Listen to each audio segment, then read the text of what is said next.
ladies and gentlemen. Thank you for joining us. You are on JMC channel. My name is Rahab Wambui, and today we shall be talking about unemployment rate in Kenya.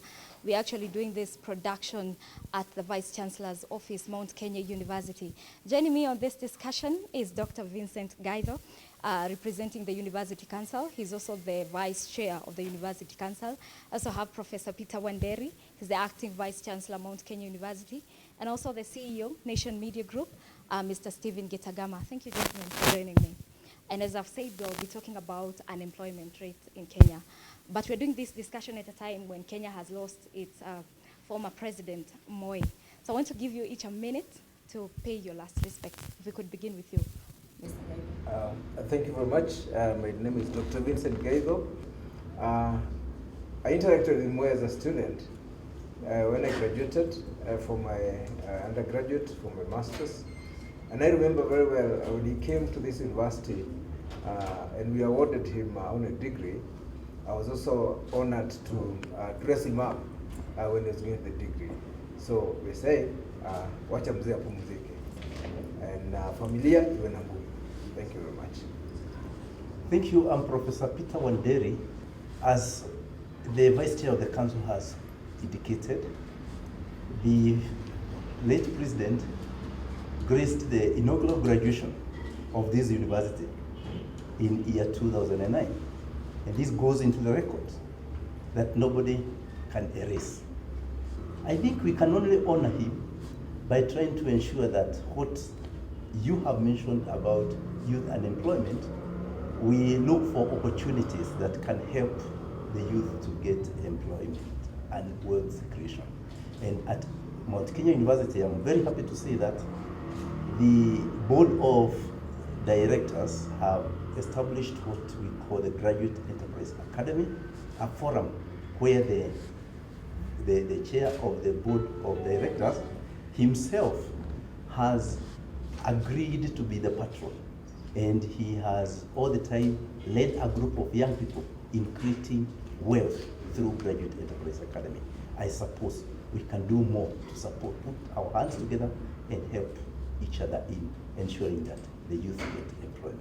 Thank you. Thank you. Over to you, Mr. CEO. Thank you very much, Rahab. And it's interesting to see that we are doing an interview of this nature that I'm used to receive from NTV studios right here in Mount Kenya University. It's very exciting. First, I'm very glad to the welcome that I've received from the student community at the university and the Vice Chancellor and the Council, Deputy Council Member, Dr. Vincent. I think just to go straight to the issue of former president, first I would like to say pole sana to the family.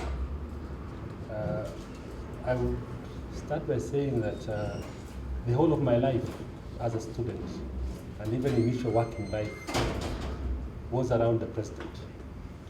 I remember when the president took over, I was in class 7.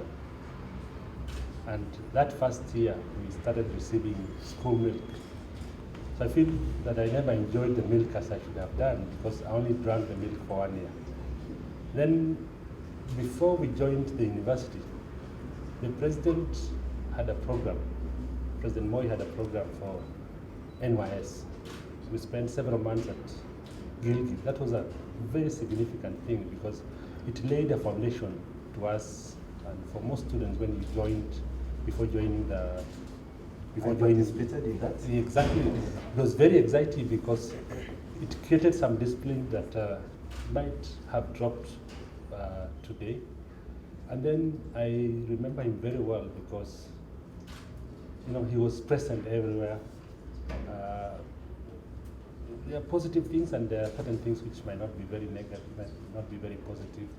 But in the graduation, I was given the power to read and write by the late President Daniel Torotich Arap Moi. I did very many things. I actually, at one time, campaigned for him when things were very hot. And I also remember there's a school that we started in the Rift Valley. in Eldoret, and the president supported us strongly. And his support for education cannot be underestimated, because you remember we had one university, but by the time the president was leaving office, the number of universities had grown significantly. So rest well, Mzee, and may God rest you in peace. All right, thank you so much. Now that we talked about Moi, Professor, his social collaboration and connection with the people he ruled over, is it something that leaders presently can learn from? Well, I would say that we have a lot to learn from him, and especially on issues to do with Nyaoism. It is true that when we talk of Nyaoism today, and any one time in the future, we will always remember him.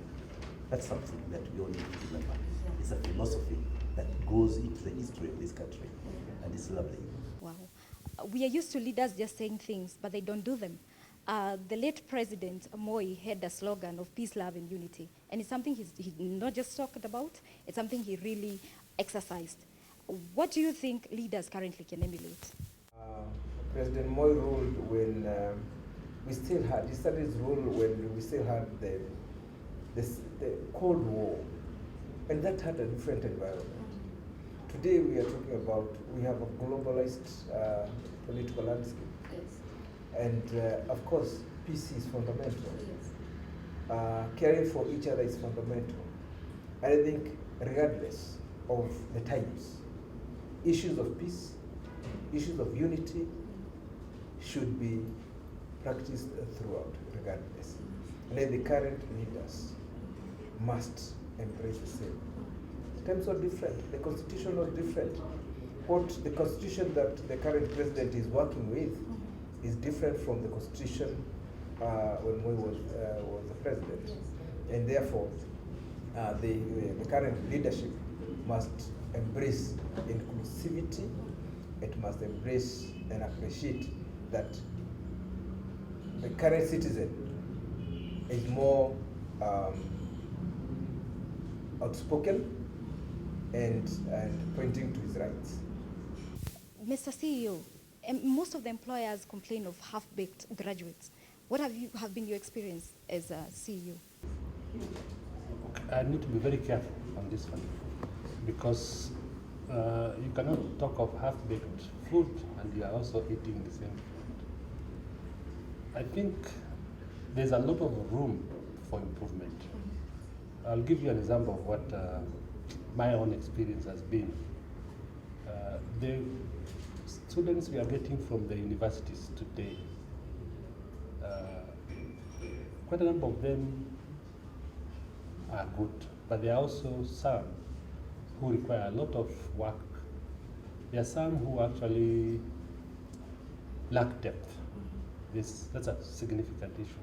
One of the reasons why some of these things have happened is, if you look at the education system, for quite some time, we were churning out, there's a lot of cramming and duplication, and the objective has just been passing exams, regardless of how you pass the exams.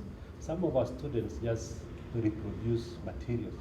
So what we've done from the nation is, when we get the students from the university, we put them through a 9-month training. We have a media lab. Okay. That tells you, if I use the example of ugali, which is a staple food here. If you cook ugali, you bring it to the table, and then instead of your visitors eating, they take it back to the kitchen to recook it again.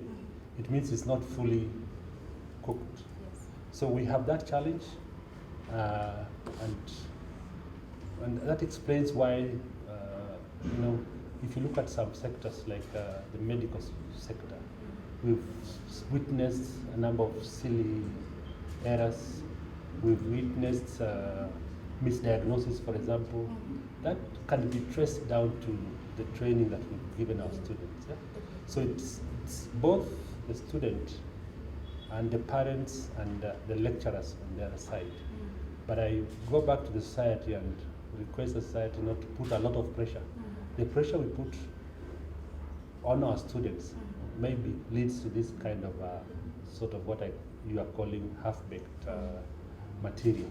So take your work seriously, focus on it, and do what you can, the very best way you can do it. Otherwise, you will get these issues of half-baked students. Yes. Yeah, Professor Wanderi, what exactly are you doing as a university to ensure that you produce graduates who are ready for the job market? I can only give an example of this. What you are doing, you are a student. If we are able to have you do what you are doing as a part of your course, then I do not need to use other explanations. This is what we are doing, to give you a chance to practice what you are taught when you're still within the university.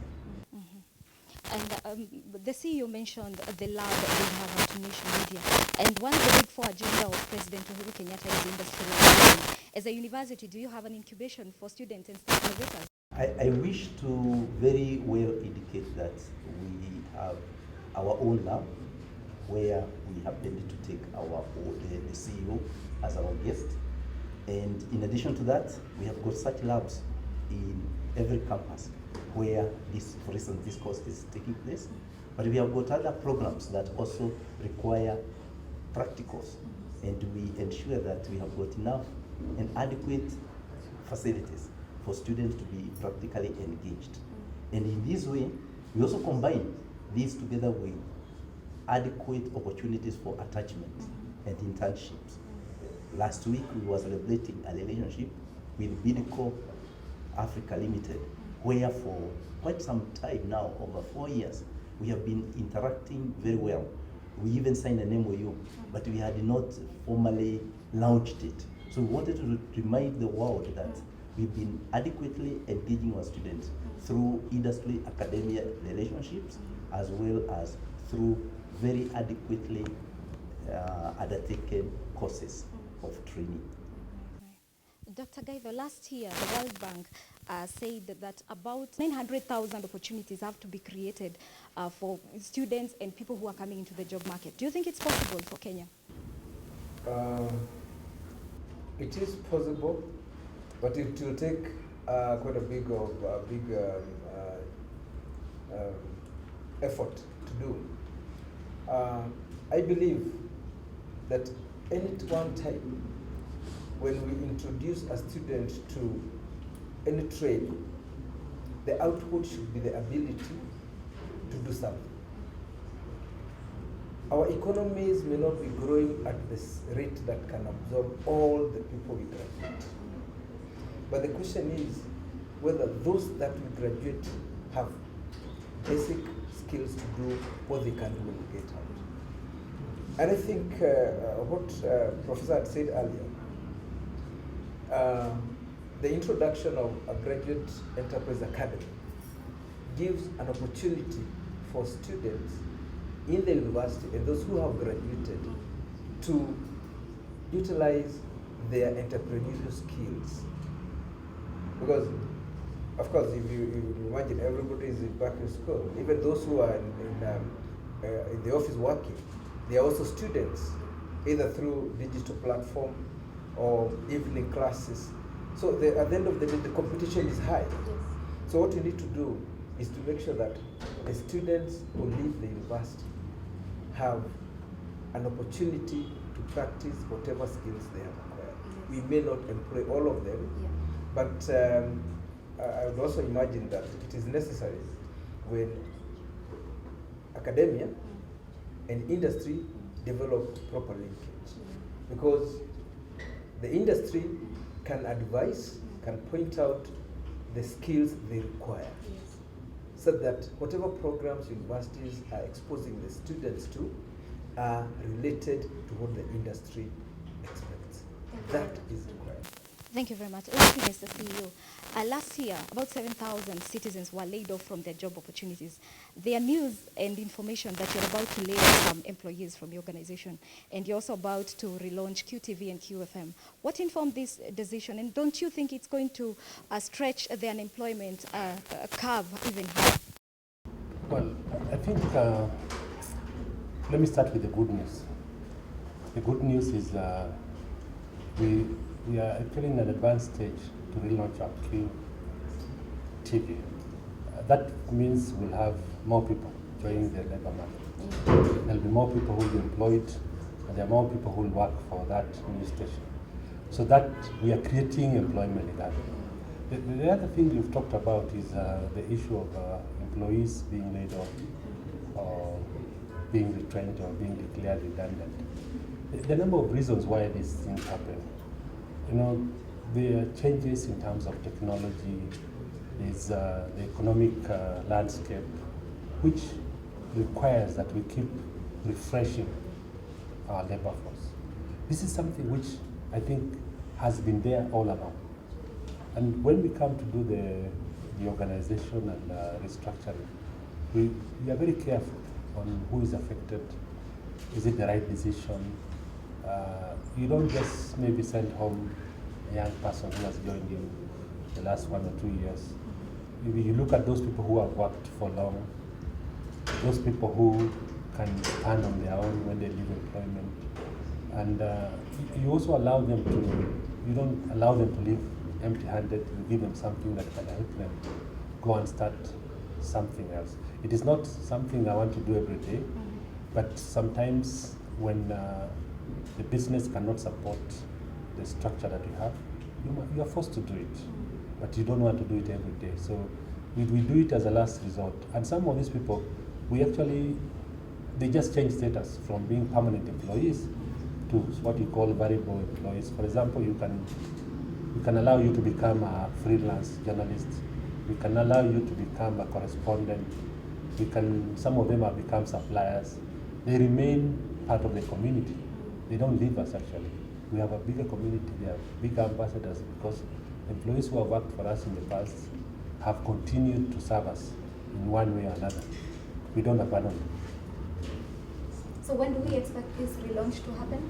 The relaunch is a secret, but it should happen before June. Before June, we'll have QFM, and not QFM, but QTV will be on air. Okay. I'm actually thinking of QFM. I've already moved from QTV. That's why here we're talking about QFM. All right, thank you so much. That's good news. Okay, ladies and gentlemen, that comes to the end of this broadcast. Thank you for joining us also. Have a good time.